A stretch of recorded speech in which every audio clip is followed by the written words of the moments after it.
So, I'd like to take a few minutes and talk about the Certified Solutions Architect Associate Exam, which is the code SAA C03. And basically, what I'd like to do is, you know, as some people will be studying just to learn from this series itself, other people will be seriously considering taking the exam. So, my focus really is to take the exam at a certain time when I feel comfortable um, with the exam material. I've, gone through um, the sample questions, I've gone through the exam guides, I kind of understand what is actually involved in the exam. I understand the products, the services. I've got a lot of experience going into the exam, um, and it honestly it gives you the kind of best chance that you would also, understand the exam questions that it would come up. So, some people will consider, taking the exam. Some people will basically sort of say, well, I'll wait for a while, I'll give it a year or two. Um, but what I'd like to do is, bring up a browser here and get really kind of organized in the actual notes. So you can sort of see that, from the notes here, I've got a new 405 um, notes here, which basically, references all the links that I've found so far related to the exam. So I'm actually doing this physically. You know, I'm actually kind of going through and finding sort of, you know, some of these links that will definitely help me understand what's actually involved in the exam. So I want to kind of show you how I basically do this. So, I obviously create a new folder here, and I'm starting to create all of these kind of subheadings here, But basically, the first one I'm going to create here is the AWS documentation. And really, I've put this link into that MD file as well. But basically, if you go into the certifications part here, this wiki, this PDF file here, you can sort of see start your AWS certification journey. Now, again, not everybody will want to do this, and some people will decide to do it, some people won't decide to do it, and some people will, want to sort of see how they get on with the actual training itself. But if you look at the actual solutions architect, there's an applications architect.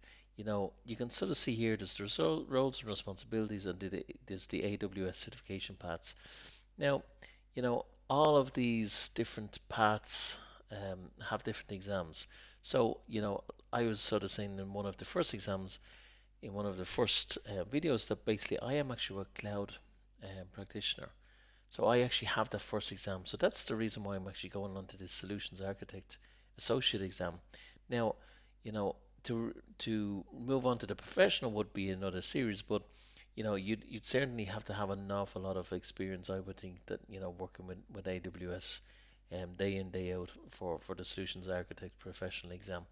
But definitely for the associate exam, that kind of level of exam, you can definitely study, you can definitely work hard, you can get as much experience as humanly possible by basically doing all of the products and services that, and the videos and the training videos that we're going to basically go through. But definitely I'd be having a look at this, certification path and sort of see where you kind of feel comfortable, on this kind of on this roadmap.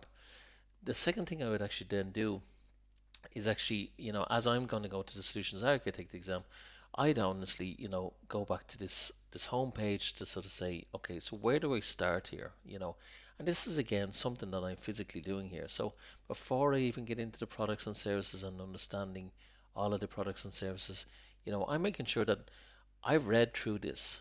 I understand who should take the exam, what you learn as part of the exam, you know, what does it take to earn the certification? You know, you can sort of see here there's an exam guide and there's sample questions, and I'm kind of making sure that I have all of these kind of bookmarked off so that I can quickly kind of refer to them as I kind of need. You can sort of see here even in the actual exam guide itself here, it's Amazon for me does an absolute fantastic way that they actually um, lay out the actual material. They make it so intuitive and engaging for the actual end user here to sort of say, okay, so I know my certification path, I know my home page now of my exam, now I can actually look at the exam guide, and it sort of says the exam is intended for individuals who perform a solutions architect role and that's exactly what I do on a day-to-day basis.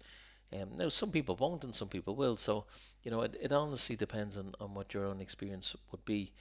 Um, but it also sort of says here, you know, the exam validates a candidate's ability to design solutions based on the AWS well-architected framework. This framework is basically so important to that exam. It really is the fundamentals of what you're basically going to be doing as a solution architect on a day in, day out basis.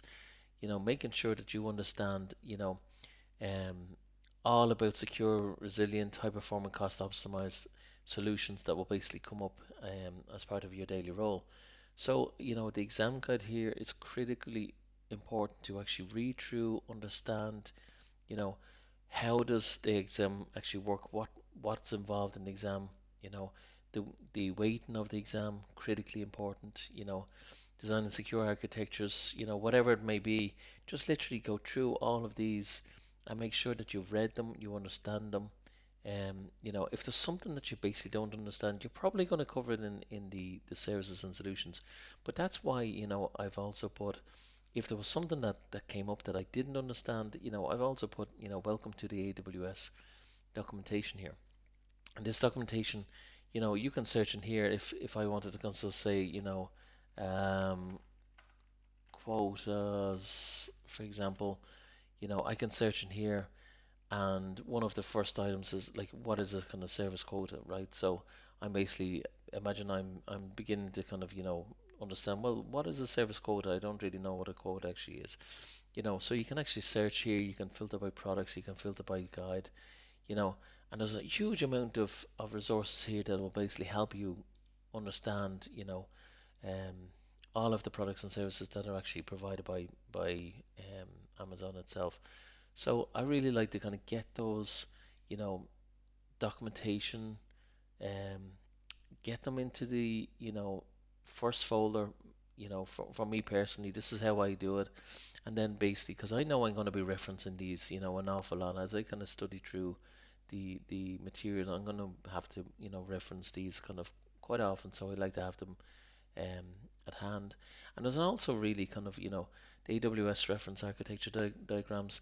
These are honestly, if you don't really have an awful lot of experience on AWS, you can refer to these. And even if you do, actually, they're still a great way to learn from AWS and understand to make sure that, these are where basically um, you're basically sort of saying, Amazon have done something similar or very, very similar to what you're trying to do in the past. And these are kind of like best practice of what people have done and implemented before. And you can sort of see, you can also search by the technology categories here, and there's all of these types of different industries, that you can also kind of search for, if you wanted a specific something that was related to education, for example, you can go into there and have a look at the actual reference architectures. The only other thing that I really want to kind of point out then is, of course, like you'll have your sample questions, and the sample questions, it will come, right? I mean, you have to kind of spend the time doing the products and services, understanding all of those before you even get in too much into the sample questions, because otherwise you may kind of, get a little bit disheartened that you wouldn't understand all of the actual questions of what's being asked. But, it's definitely good to make sure that you actually understand it. But here, I'm also sort of saying, I'm putting a link to the cloud products and I'm making sure that, I can understand, I can search for the product here. I can understand, what that actual product is, if it's a free tier, if it's always paid for, if it's a trial type product, whatever it basically may be, the product categories, I can search for these as well. And again, like we sort of said, there's a huge amount of documentation that Amazon provide on the AWS platform itself. But I think, that's where Amazon really kind of shine through um, on their platform, because it really kind of helps you understand all of the actual different products and services um, from from their own standpoint. So I would definitely be checking out this file here. I've got a file 405 here, for the associates architect associate exam. So if you're planning to take the exam, check out this, make sure that you understand, and you've kind of read through a lot of this kind of documentation. And also one thing I just really kind of want to quickly point out is some of the great Udemy courses that I've taken. I really, I love Udemy. I study it all the time. I sign up for the courses. Again, if you're on a limited budget, and even if you're not, Udemy provide, great discounts at certain times. So see if you can kind of, bookmark one of the Udemy exams, so courses, so that basically when there's a flash sale, you could maybe kind of get it for 10, 12, $15 or something. Um, but there's definitely two kind of courses that I've done on Udemy for specifically for AWS, and I really enjoyed them, got to be honest. So hopefully that helps, and I'll see you in the next one.